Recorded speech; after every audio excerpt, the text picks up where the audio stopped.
Hey, what's up, you guys? Welcome back to Forgiven AF Podcast. Hey, I use this for marketing material for our nonprofit Second Chance Mentors, the mentorship program where we work with the young boys that have been kicked out of school. We help them get back into school and, just kind of walk alongside them just to try to make sure that they have some sort of support. A lot of kids in the program, most of the kids in our program got a single mom working 3 jobs, and they just got a lot of freedom and they're starting to get in trouble. So that's the point of the program. I always throw that out there first because that's kind of like how this is all funded. You know what I mean? It's like through the nonprofit. So, but I also got something really excited. This is the first sponsorship that I've received, right? Oh, nice. So I'm super excited about this. It's called Hope is Alive. They are a reentry, recovery, sober living house, right? And I get so many letters from people. That's one of my favorite things. I probably get like 30 letters a week. Wow. I go to the mailbox and just have a stack of letters. And in the beginning, I was like, I'm going to reply to all these. I love you guys, but I don't anymore. Like it's you know what I mean? Like it's a lot. Like it's a lot. I might even hire like an assistant or something to kind of like, but at the same time, I didn't want to do that and then just be putting some generic fake responses. Correct. I felt like that was even worse. Correct. You know what I mean? But anyway, so Hope is Alive, y'all. If you want information on, they got houses all over the United States. If you want information on how to get into one of these houses, I've gone before and served there on like a Sunday night where I took meals, and they're really dope. Like, so they're based in Texas as well. They have one in Texas. I think they're out of Oklahoma, but they're all over the United States. And the house that they have in Arlington, bro, it's almost as big as the house you're building. Like, that's crazy. Not quite as big as that house you're building, bro. I can't wait for y'all to hear Warren's story, y'all. He's doing it. Like, he's really doing it. I do my checks before I bring people on here. I don't just bring anybody on this show. I appreciate it. But anyways, so it's these big old house, and I think that you might be staying with 2 people in a room, which is cool because they want that accountability aspect. You're fresh out of prison, you try to stay clean, you know what I mean? But they have a bunch of like events and support, and they help you get jobs, and you get established in this home. So if you want any information on that, write me. You can add me on the tablets too. It's forgivenafpodcast@gmail.com.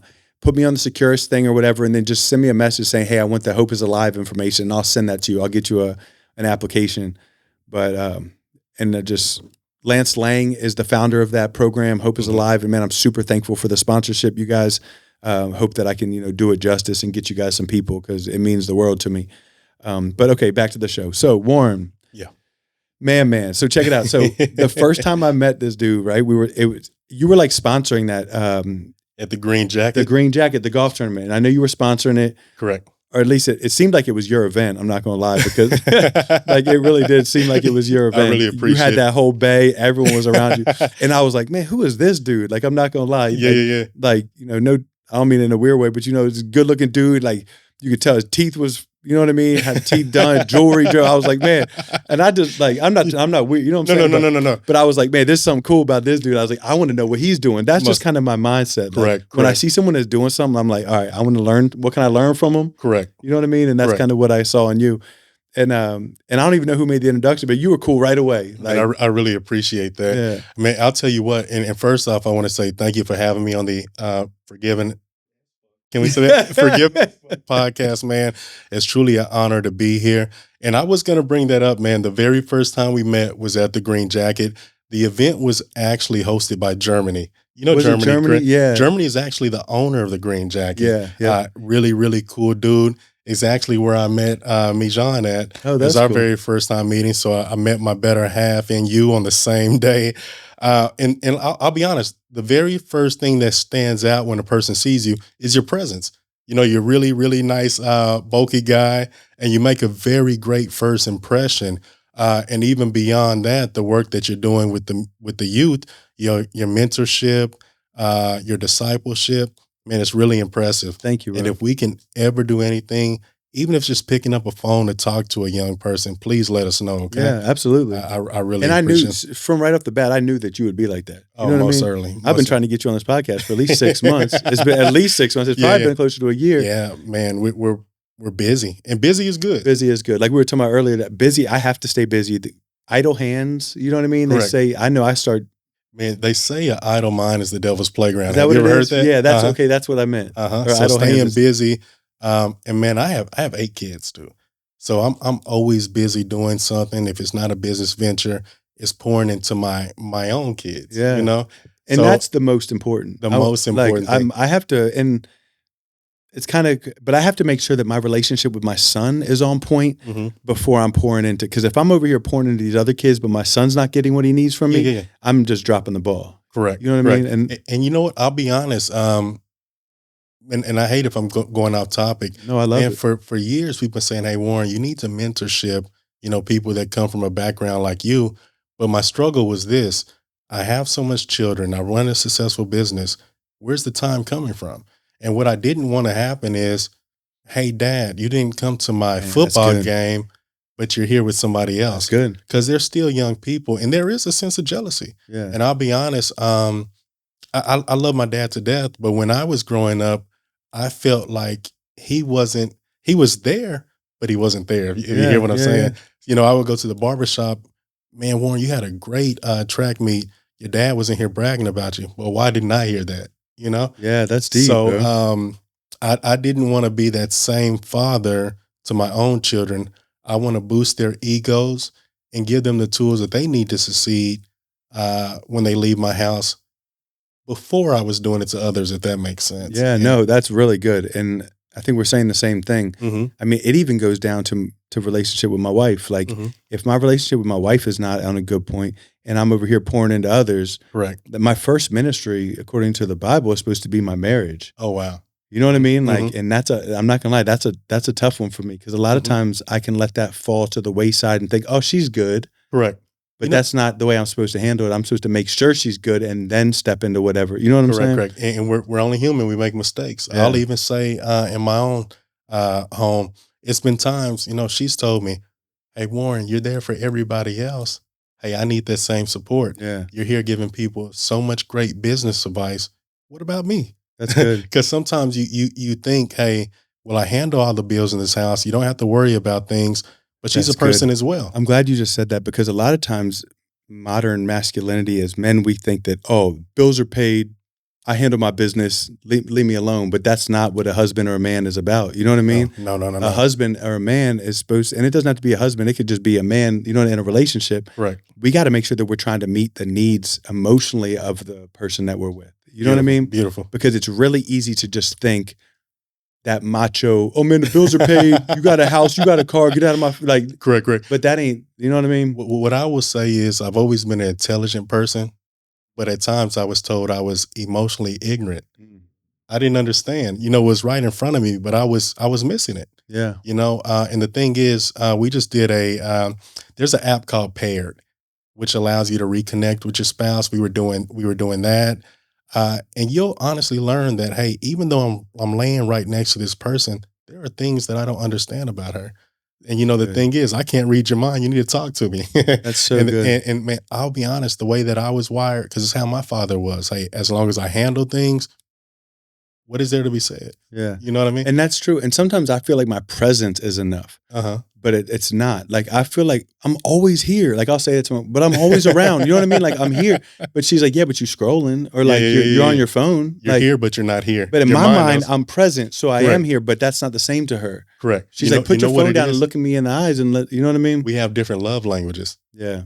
She may need physical touch. Me, all I need is your presence and I'm fine. But for her, that's not enough. See? So it's actually, and we evolve each day as well. And I'll be honest, it's a perfect segue because I've listened to your podcast, not just one episode. I've listened to multiple episodes, and your message is it's the same every time. Your message, you're always speaking about growth, battling the ego, perseverance, just growing as a person. And we evolve each day.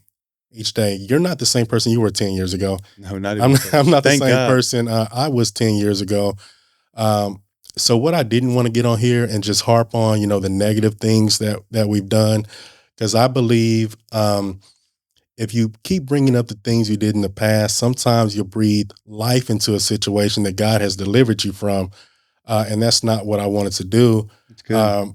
What I wanted to do was talk about transformation, because change is real, growth is real. And I'll be honest, I still get it to this day. A person will be like, somebody I haven't seen since high school. Hey, be careful with him. hey, he may be crazy. Don't talk to him. You know, and I don't get upset because a person's can only my perspective on you is the experience I've had with you. Good. Yeah. I don't know what Joe Blow and you've had. You probably whooped him 10 days, 10 days out of the month when you were growing up. But me and you, we've always had a pleasant experience with each other. So if you ask me about you, hey, he's a pleasant brother, but Joe Blow may not say that, Yeah. you know? So I don't get upset when people, you know, they still say, hey, Warren's that person back then, because I know my reality is, you know, since then, you know, I run a successful business. I made myself a millionaire with these hands. Yeah. You know what I mean? I'm a devout father.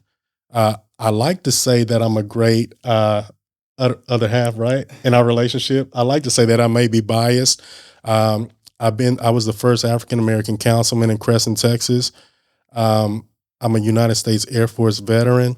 You know, I've done so many things. So when somebody can only bring up the things that I did over 2 decades ago, it doesn't speak on my present. It speaks on who I was back then, and that's the experience they had with me. But I'm fine with my Yeah, I my love present. that. You know who that would really preach to, and sorry to interrupt you, but I Uh-huh. just don't want to leave this on the table, is a lot of our, I think I told you, a lot of our viewers are people that are locked up. Uh-huh.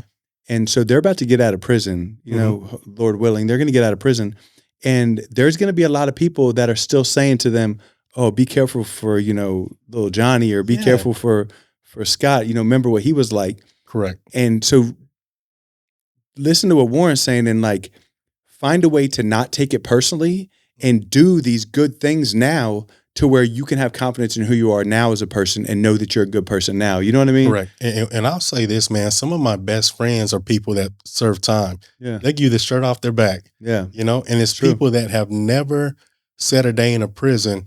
Some of the most grimy people you'll ever meet. So true. You know, so entitled. Even some people that you call Christians, you know, they're always judgmental. Yep. They have these preconceived notions when you walk through the door.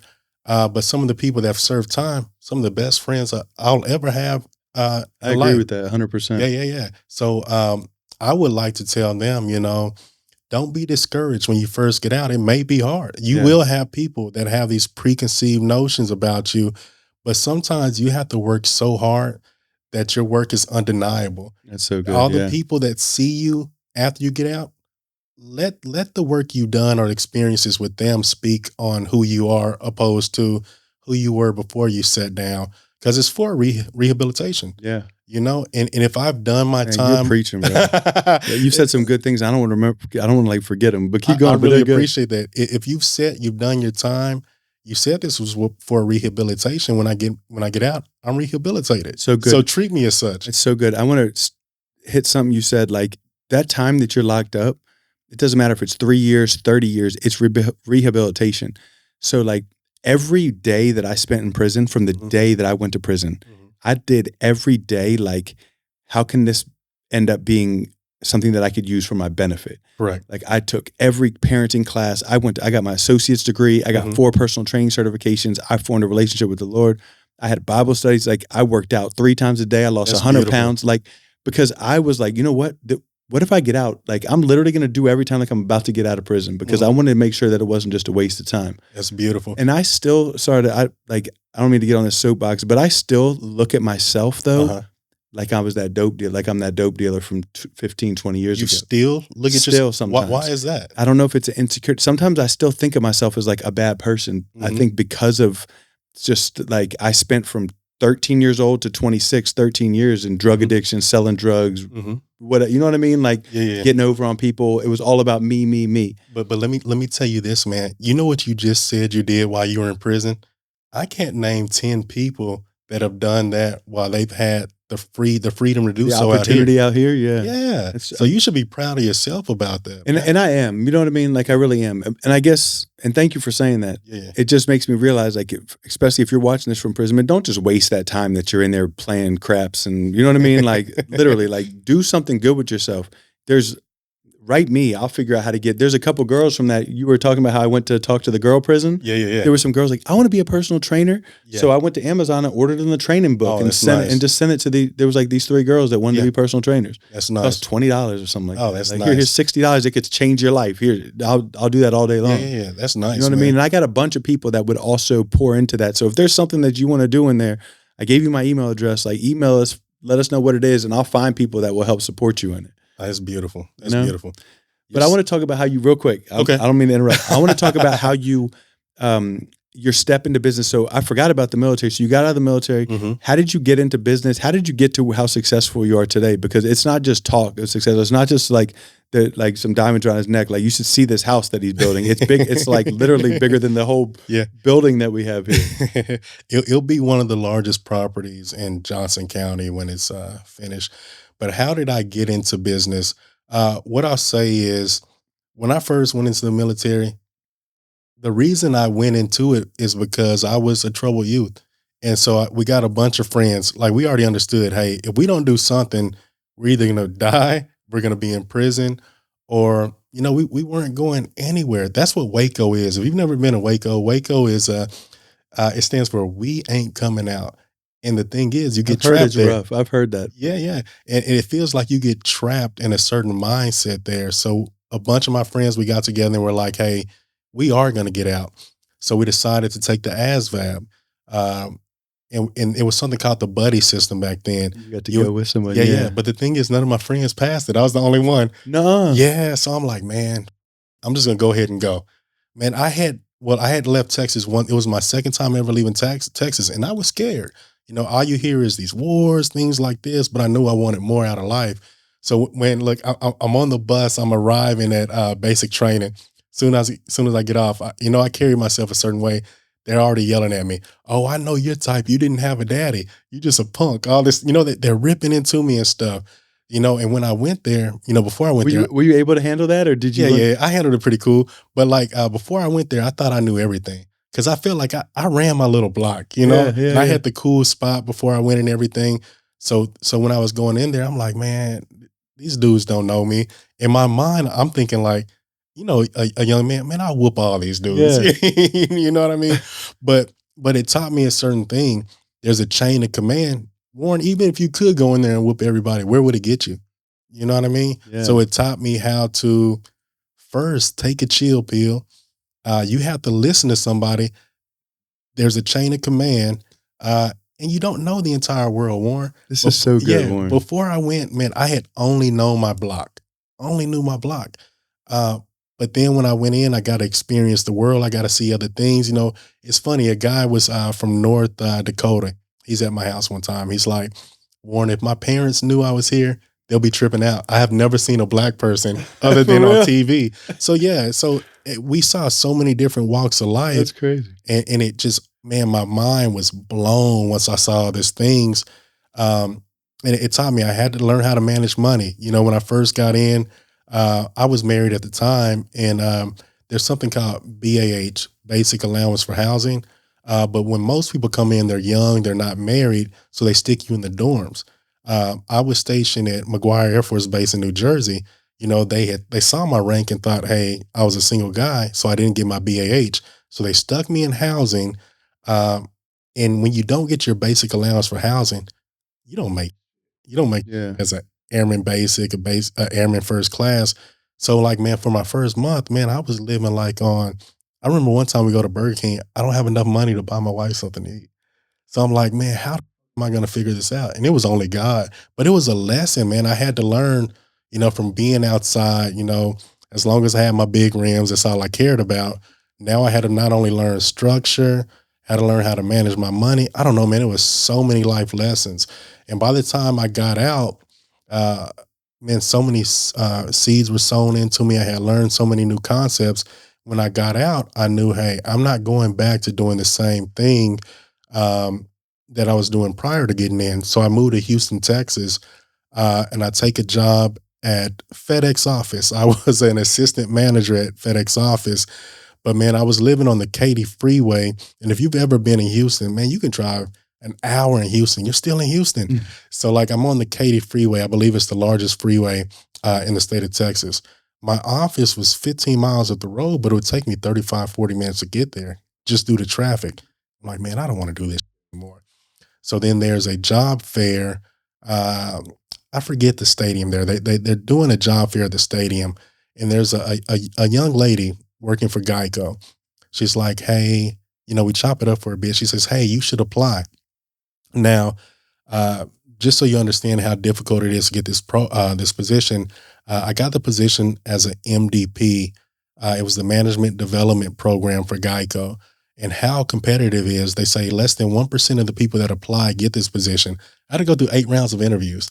So again, it was only God that I got this position. And then from there, I'm working in the insurance. Would you have gotten that job without your military experience if you hadn't gone through what you've been through? I don't think so. I was. I Don't don't you? think so. I want. I don't want to get past that because there's so many boys in our program. My own son. So many people that I'm like, bro, just go do 4 years in the military. Go do 4 years in the military. Would you recommend that to a kid that's Man, lost and doesn't I know? wish everybody could do 4 I years. say that all the time. Because man, at first I didn't know how to speak as a man. When I went in, I didn't know how to be a man. I was still, my mindset was so That young. is so good. Yeah, and it is crazy. Like they say, we were too young to buy a beer, but we were old enough to serve our country. Isn't that crazy? Yeah, it's really crazy, but it taught me so much. Like just to sit there and be rated and not being able to say anything, it teaches you how to be humble, Yeah. a sense of humility. Like you don't always have to meet anger with anger. It gives you other tools to deal with. But yeah, man, it taught me how to stand up with my chest out, speak to a man, look in his eyes, taught me how to do a handshake the right way. It's so many different tools that I learned from it. I think it would be great for anybody. That's so good. Thank you for sharing that because I agree 100%. I really appreciate it. And I really think that it could change the trajectory of a kid's life. You go get 4 years in the military, get out, have your college paid for, travel Yeah. the world, meet some cool people. Yeah, You know what I mean? Like, yeah. all right, so you get this job, at Geico. Yeah. And then from there, I'm living in Houston, and still Houston's just too big for me, man. That traffic is draining me. A position becomes open in DeSoto, Texas, and I get to transfer there. So from there, now I'm living in DeSoto, Texas, and I love the speed of the DFW area. And a lot of people say Dallas Fort Worth area, but they don't understand Fort Worth is an hour away from Dallas. Yeah. You get rural, you get city. So from there, I'm working with Geico for a while, and man, I'm busting my butt. And they allow you to see the metrics of everybody in the company. I always subscribe to the mindset of you're not going to outwork me. So, man, if I even had to stay on the clock when I'm not getting paid, I'm going to get every claim that I could possibly get. So, in the company, my metric, I was always in the top 5% as far as an adjuster's grade. And I don't know if that reputation then began to precede me because I got a job for the largest non standard auto insurance agency in the state of Texas, and that's Empower Insurance. Have you ever heard of Al Banker? And he has an amazing story as well. He's a self-made multimillionaire as well. Came from selling RVs. Now he's a multimillionaire. You should look at his story as well. So I started working for him. But then, just to be frank, I felt I was making them so much in premium. They're over $100 million a year in premium. We're busting our butt. We're doing all this stuff. I felt like, man, if I'm making somebody so much money, I can do that on my own. So what I did, I saved enough money where I could take out an SBA loan, and I bought a company, Eagle Postal. Have you ever saw those Eagle Postal centers in Dallas? You bought one of those? Yeah, I bought two. So I own the ones in the Dallas market, and they're the most senior postal centers in the DFW area. So I buy mine, and at that time, I'll be honest, in hindsight, it was a terrible deal, because I didn't understand overhead expenses and all that, but it was a great learning experience. Yeah, one of my locations was probably revenue was probably 200,000 at one, and then I had one right by Chick-fil-A, the foot This center was less than 1,000 square foot, but it was right next to a Chick-fil-A, and it was my busiest center. It was, oh my God, it was so busy. So from there, I really got to polish, my entrepreneurial skills, how to manage different people. You get to learn that hey, you can't manage everybody the same way. So from there, I stayed on there for a few years. And then it was the week before COVID. I sold the company to a guy named Brian Roberts. And we're out eating at a taco spot. And he's like, hey, Warren, what do you think about COVID? And I'm like, man, it's just going to be like the flu. We didn't know anything about it. Yeah. And it was a blessing to me. You got rid of it right before everything got closed down. The week before it, that next week it closed down. He's blowing my phone up. Warren, what do I do? I don't know. I've never experienced this. Never done this before. But it was a blessing in my part because had I stayed on, I think I would have went bankrupt. Was he able to make it through it? I believe so. Yeah, because I gave him one of the terms of the sales was I gave him a $20K seller finance loan. Yeah. And that following year it was paid off all at once, which indicates to me he sold the business and all the debt he had with it was sold at the time as well. So he paid that off. So he had to. Yeah. He had to. Yeah. But that's not on you. You did what you were supposed to do. Yeah. And it kind of sucks, man. I sit and I think about it sometimes. I'm like, man, it sucks for him. But that's the nature of business. Yeah, that's the nature There's of business. nothing you could do about it. I couldn't change. What are you gonna do? Go back and say, "Oh, here, give it back to me." Or what? Yeah, or what am I gonna do? I'm gonna cure COVID for everybody. No, it was crazy, man. There's nothing you can do about it. You didn't cause COVID. You didn't even know what was going to happen with it. Yeah. I could see how that could kind of. Yeah, it was kind of crazy. And during that same time, I used to own the in DeSoto, the Des Bryant property. Some say him and his mom had a scuffle on Pleasant Run Road. I had that property. So I sold that one. I sold the business. Is that where he's from or something? Mm-hmm. Okay, I didn't know that. So then what happens is, hey, now I have this boatload of money. I've sold this house. I've sold this business. And then we buy, and man, things just happen in mysterious ways. In Crescent, Texas, a property came available, over 13,000 square foot. I buy that one. And at this time, I'm still with Empower.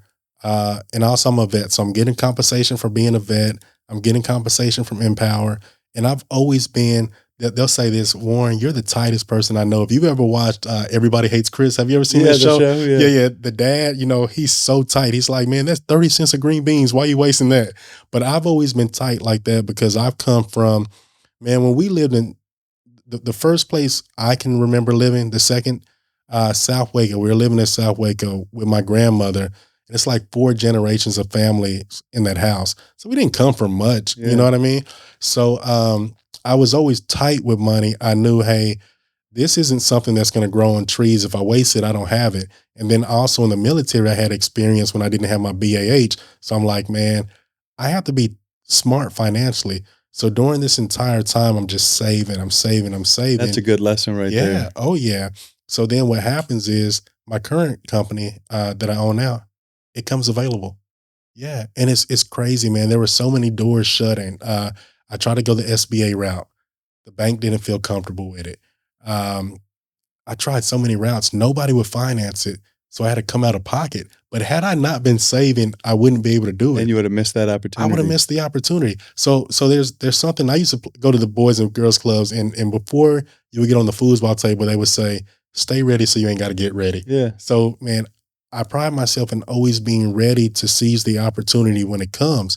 So now the business that I have, man, we haven't grossed under 4.5 million in over a decade, but I wouldn't have been able to get that opportunity had I not been saving. And also I think it's wise too. What I'll sometimes hear is, because a lot of people didn't see the grind I had to put in. Yeah. They always see that end results. So I know when my friends were having fun, going to the clubs, doing all this, man, I was doing a course overload in college because I know I wanted to graduate early. The military was paying for things, but they only pay for a certain amount, so many months. So I said, let me cram all this in and you're going to pay for all this stuff. That's good. Did you use your GI Bill? Yeah. But there's something called tuition assistance while you're actually still active duty. Okay. So they paid for my associates while I was still in the military. And they paid for just about all of my bachelors while I was still in. No, they did pay for all of the bachelors. Yeah. But then I started using my GI Bill for my master's.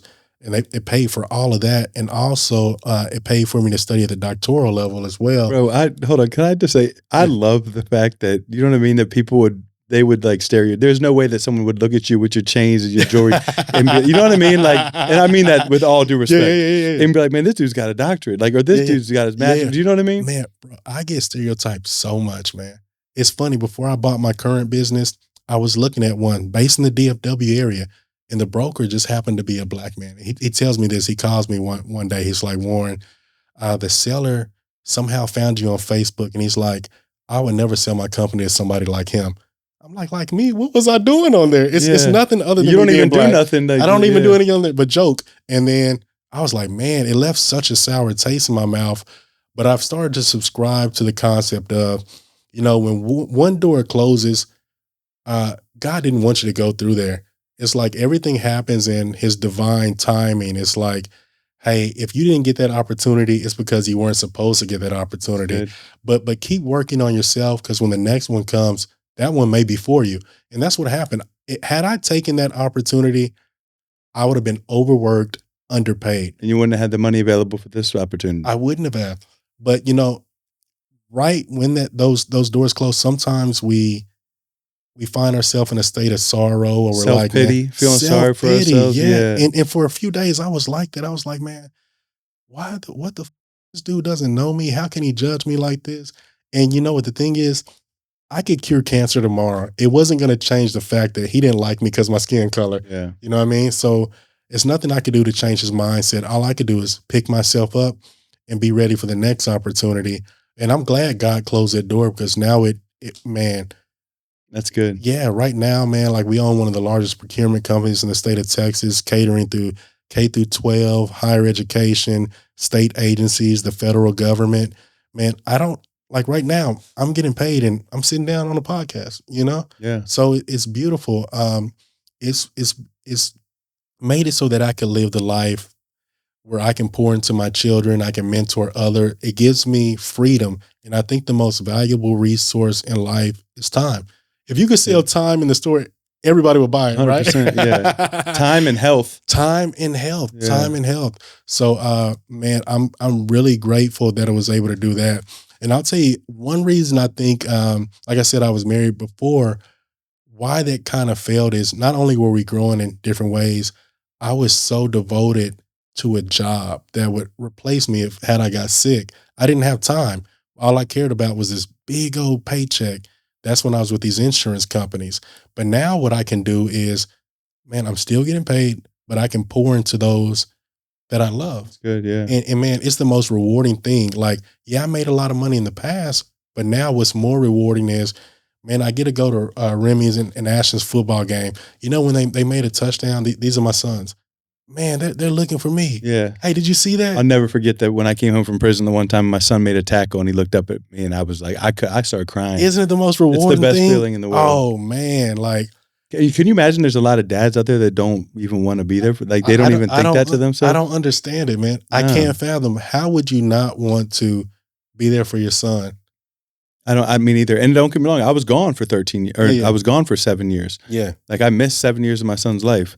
But you know, you got out and you're in his life. But I was not, that was one of the reasons I was so focused on, I need to get out of prison. I need to be a good person. I need to figure out how I can be successful, because I was not going to miss any more of that, you know? Yeah. But so I guess I don't want people who are locked up to feel bad about it, but you need to fix it when you get home. Yeah, they need to fix it. But there are still, I have seen individuals that are locked up. You know what they'll do?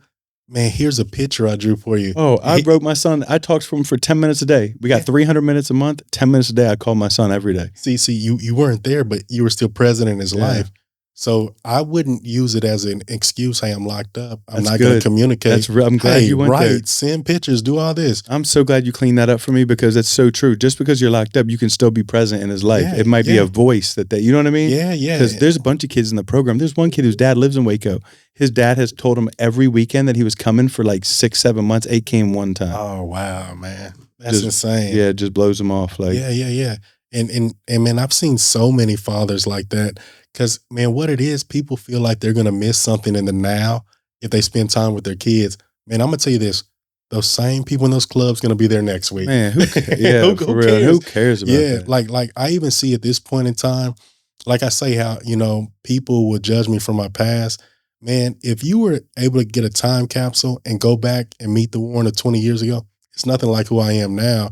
And I used to enjoy those things, but now I see, man, it's just a waste of time. Yeah, You know it really what I mean? is. Yeah, that's all. Let me ask you a question about your faith. You've mentioned God and your faith a few times. Was that something that you were brought up in, or how did you, like, what strength and where did your faith come from? Man, man, my mom and them were always at church. It was at the point, man, I'm sick of going to church. I don't want to go to church. But, even at that time, if you're not really actively listening, something subconsciously still sticks with you. Yeah. I remember us dozing off, the ushers pinching us, or, getting a piece of candy while we're in church. So we were always in the church, and I may not have always paid attention, but the seed was planted. Yeah. And, eventually that grew. And I'll tell you now, even now, I'm still trying to strengthen my relationship with the Lord. And you may not see me always hurling scriptures or doing this and that, but I have such a strong personal relationship with God. I think it's gotten me through so much, man. Yeah. During some of my lowest times, it's like, I feel like he can just hear me. I can vent to him at all times, and it got me through so much, you know? Yeah. It was sometimes, like I say, even in the military, I didn't know where my next meal was coming from. But if it happened, like, how? It's no way to explain it. My twins, they were severely, really, really premature. Didn't know if they were going to make it. But it was only God. Like, there's so many situations that I look back like, man didn't do that. I didn't do that. How the it's got to be God, right? Yeah, like so many times I just sit there and I think, like, even if you look at the human body, there are so many functioning components that work together so we can walk, talk, do, that we're at this podcast. I feel like it's only God. It is. And I don't feel like it was like a big bang theory and this shit. It doesn't make sense to me. So no sense. But I'm glad that I agree with you 100%. Yeah, and it seems like you're really good in your faith too. What brought you towards God? Prison. So I grew up, same thing, going to church. But honestly, a lot of kids that grew up going to church end up at some point running away from it because they're so like, I don't want to go sit in church. I don't want to go to church. You know what I mean? That's how I was. Or you saw all these people doing all this church stuff, but then going into the world and not living it in the world. And they and when you watch as a kid, it changes. You know what I mean? Yeah. Mine, I went to prison, and in prison, this dude like really pushed me like, man, hey, look, just focus on your relationship with God. So I tried to use them at first. I was like, God, just give me a light sentence. If you just give me a light sentence, I'll worship you forever. You know what I mean? Yeah. And he didn't do it. Yeah. He didn't do it. He gave me 13 and a half years at first. Yeah. But I had this weird peace that I had never had before. And I said, you know what? I know he didn't give me what I was begging him for, but I'm gonna keep walking this out.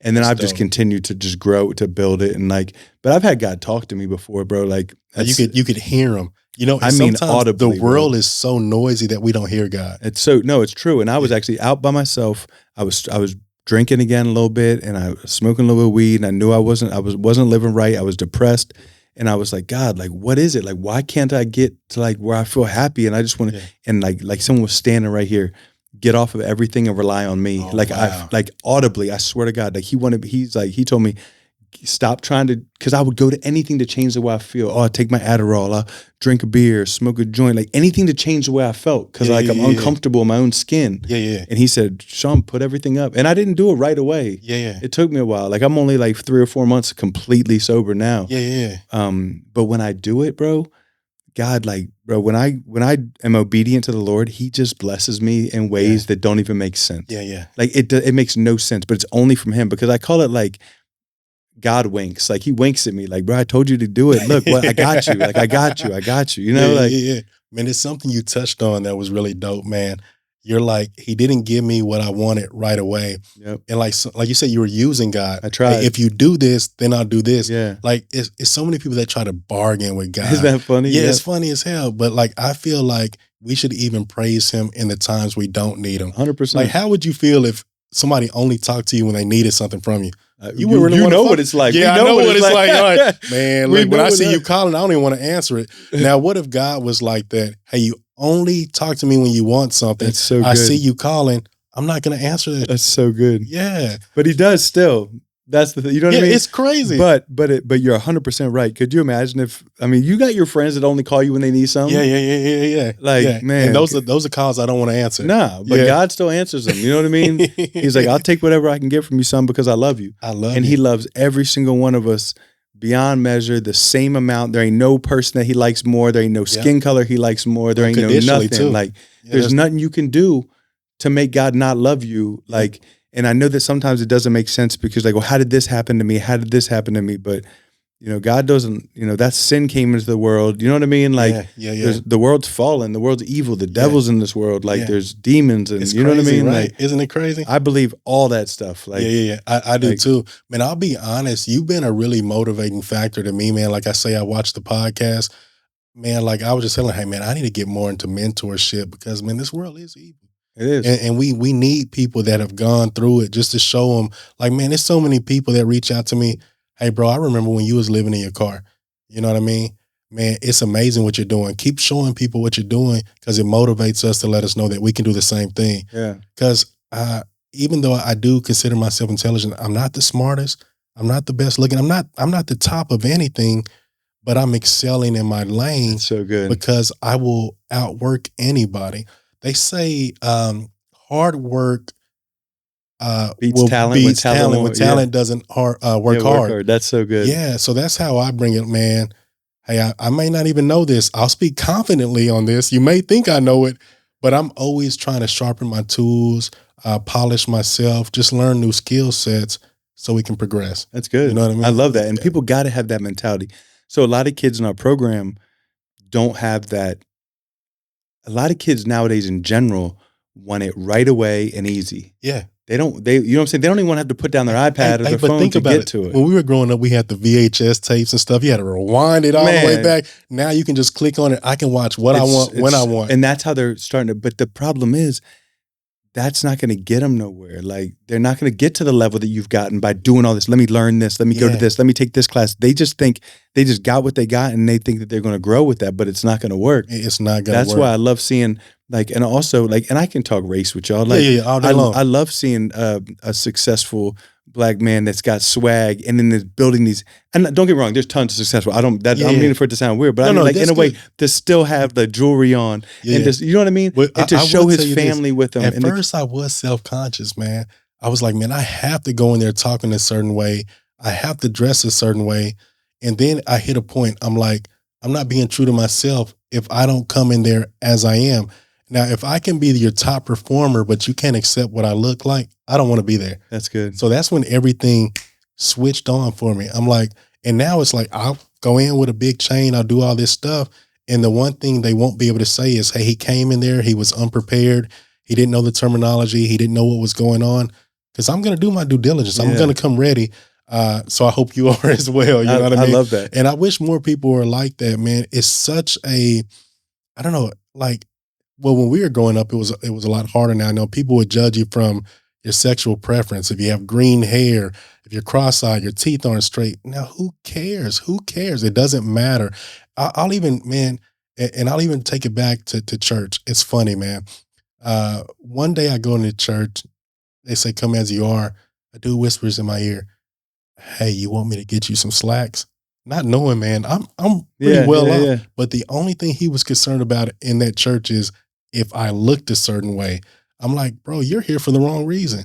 And, you know, little things like that stick with me. I'm like, bro, God said, come as you are. You know, wearing slacks and a suit isn't what's going to get you in heaven. God's not worried about what you got on. Not, Adam and Eve didn't have clothes. That's a man-made religion. Religion is not good for faith. Like, because religion is a bunch of rules that are man-made. Yeah. You know what I mean? And then, but the problem is some people get so wrapped up in religion that they're running people off. Like, they're running people off from church. Yeah, they're judgmental. If you, like, people, or they get so caught, like you said, God's number one command, the only thing that he cares about is how we love each other. Yeah. How do you love each other? How are you loving the person? A lot of these, let's say Christians, right? Mm-hmm. Which, I mean, I'm a Christian, but right. Mm-hmm. But how are you loving that gay person that you are hating on and being extremely disrespectful, or that person who whatever, who had an abortion, like, and now you hate treating them like they're like this horrible person. That is not God wants you to love that person and show them that you love them and and because that's what brings a person to want to be around God. Correct. Or else you get that thing of where you're thinking of God as this judge of this looking dad mad, like, oh, you did this. That's not what God's doing. But that's how the some religious Christians treat people. A lot of them are. And like that's what we got to try to get, because it's pushing people away from the faith. Yeah. Because they don't want to be a part of that. I think programs like what you're doing with the children, that's what helps, get them closer to God. Seeing somebody that cares about them.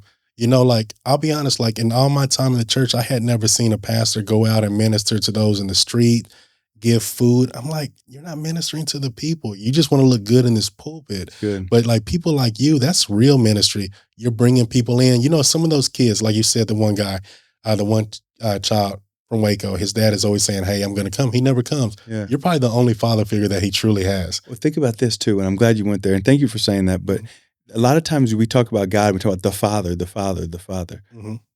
How can a kid who's never had a father love him make that correlation of what that means? This kid is now like, oh, the Father. So what, he ain't even going to be there for me? Yeah. He's the Father. Oh, great. So he's going to say he's coming for me?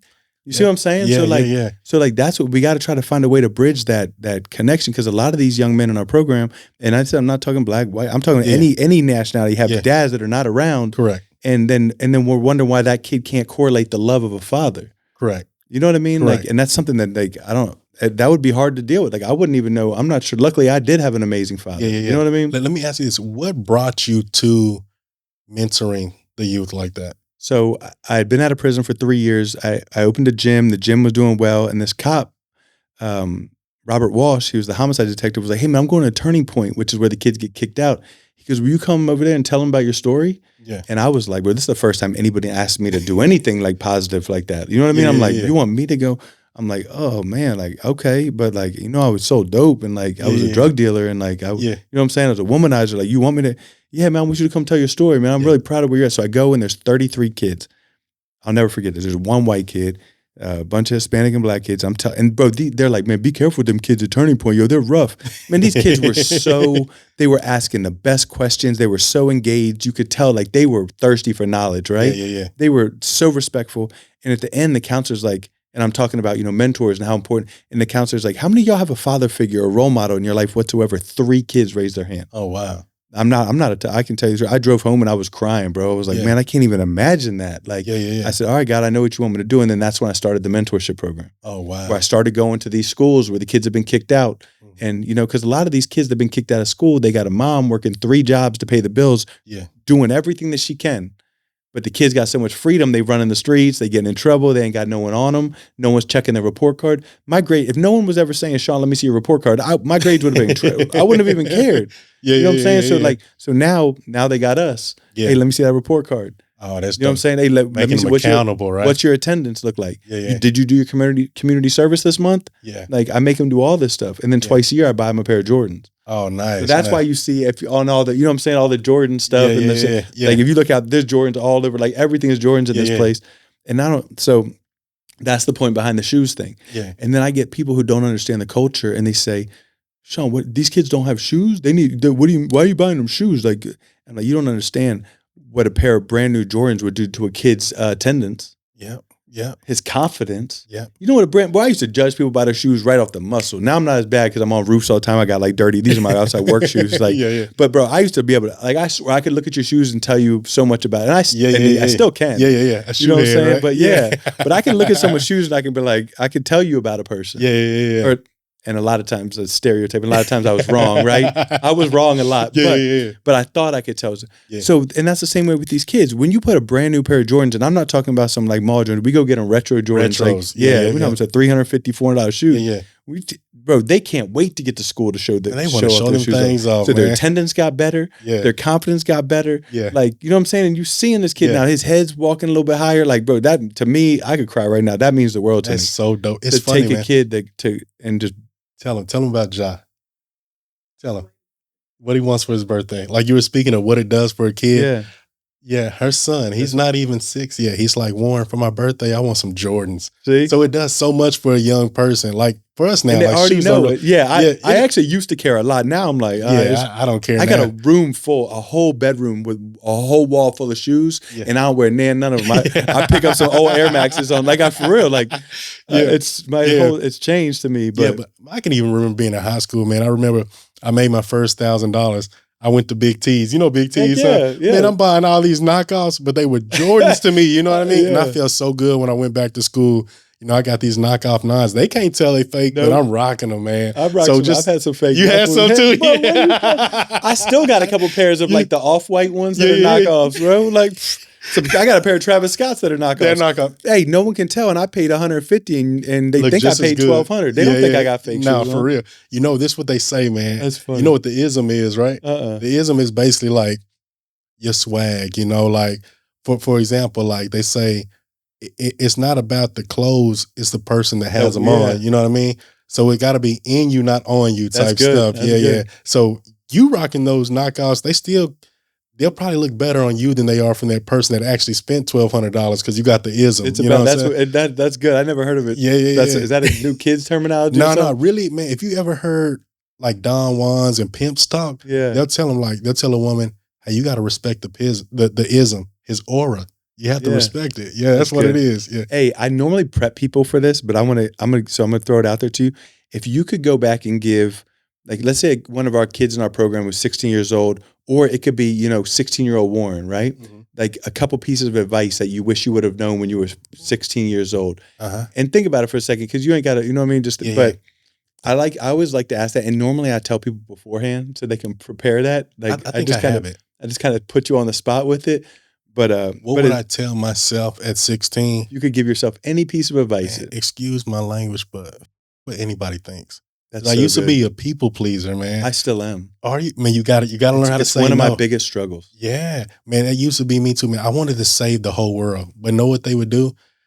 I would be pouring, but no one would be pouring into me. Yeah. So now I'm empty. Yeah. You know what I'm saying? No, that's true. So you got to learn how to just say no. Like, F what anybody thinks. As long as you're happy, you're the only one that has to live this life. F trying to please everybody. Man, that's good. I wish I had known that sooner, man. Giving advice to me, because that's literally, I talk about it all the time in my men's group.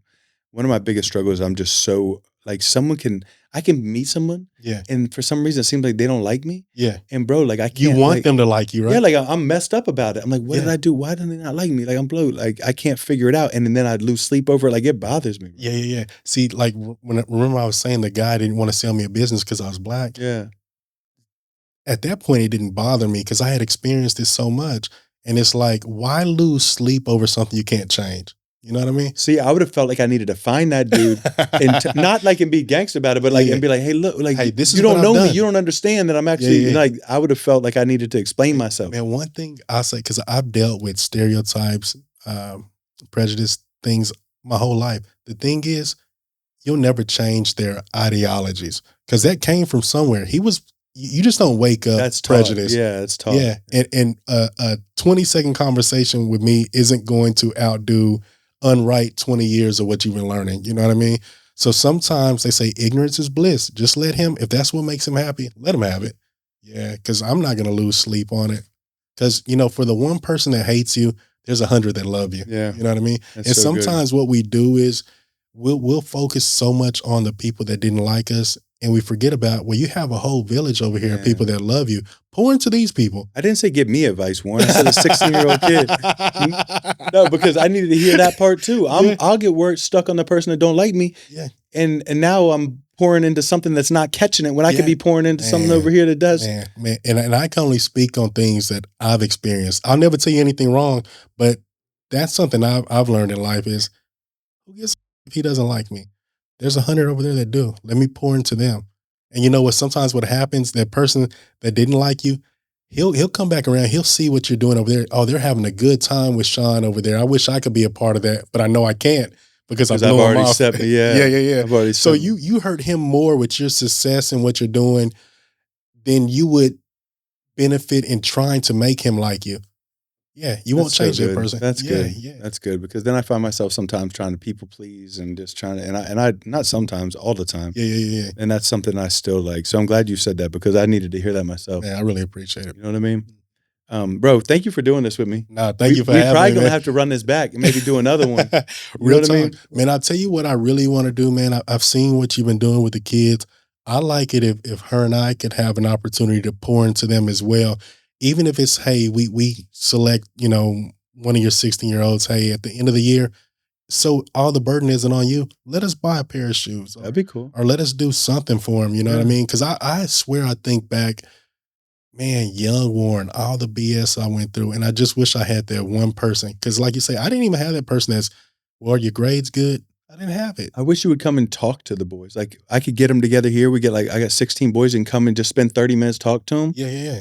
Talk about the military. I wish I could push all these kids to the military. Man, it's a life changer. I swear. Because a lot of times they got people saying, "Oh, you gonna go to war and die?" Like, no, don't. Hey, I'm not telling you to go infantry. You know what I'm saying? Wars aren't even like that anymore. No, not anymore. Man. They don't even fight hand to hand unless you like. In like Iran, the Iran, their strategy, they're using these drones.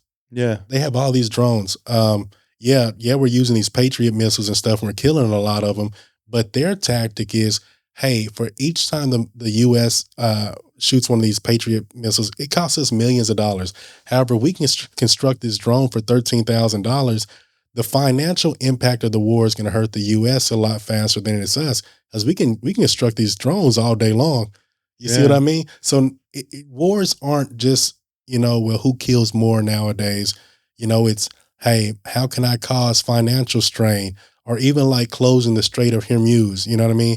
Now I can strain the world's economy because now fuel is going up. It's it's more, wars are now fought with your mind than it is, who can kill the most people. That's good. Mm-hmm. I really like that. And I like that your outlook on the whole military thing, because I agree 100%. I don't know if you know, I was in the Marines. I got kicked out for failing a drug test. Oh, really? Yeah. So I went to boot camp, finished boot camp, went to ART or AIT, Advanced Infantry Training, and failed a drug test. Oh, wow. What was it? You smoking?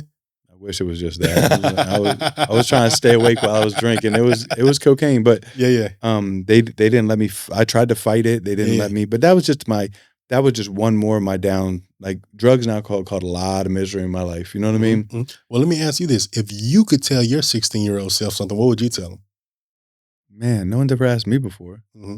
If I could go back and tell myself at 16, not the cliche like God thing, but it would be to actually I believed in God, but it would be form a relationship like with Jesus, but like an actual relationship, not just the religious I believe in God thing. Like I would really, because I never really had a relationship with him. I kind of believed that there was a God out there and whatever, but it would probably be form a relationship with God, but it would also be, I would have to tell myself to abstain from drugs and alcohol. Yeah. That's dope. It would have to be like the drugs part. And I tell you, and that's a strong one as well. So many youth that think, hey, it's cool to pop these pills, to always stay high and Juice WRLD stuff. Yeah, all that. So a lot of people need to hear that. And if they're able to see too, everything that you've accomplished, and like you say, hey, I was addicted to this and I still made something out of my life, I think it will resonate with a lot of the youth as well. I think it's good. Man, bro, I love you, bro. Man, I love you too, man. Thank you Real so talk, man. Thank you so much. Heck yeah. And thank you for coming and being part of this too.